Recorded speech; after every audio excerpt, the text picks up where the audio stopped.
waxaan u mahadnaqayaa madaxweynaha jamhuuriyadda Soomaaliland oo maanta igu qaabilay xafiiskiisa iyo dawladda hoose oo Maayir Cabdiraxmaan Salteelko shalay xilli aad u kulul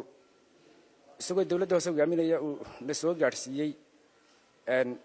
tacsi wanaagsan iyo raashinba waxaan maanta is ogaaday anigu aan ogaaday in aan leeyahay qaran Soomaaliland la yiraahdo oo jira madaxweyne wax ku tari kara oo daacada sida dadamiska dabka u soo gaaro ayuu degdeg ugu soo gaaray isla habeenkii wasiibadan dhacday alxamdulillah rabbil caalamiin dadka reer Soomaaliland waxa leeyahay ogaada qaran baa leedihiin ogaada tan oo kale markaan ku dhacdo wax in tari kara waxa kale uu sheegaya halkii masiibadu ka dhacday iyo agagaarkeeda dadka yaala ee biyo mareenka ah in ay degdeg uga guuraan saanatiyo kale ugu dhicin iyagana oo ay maqlaan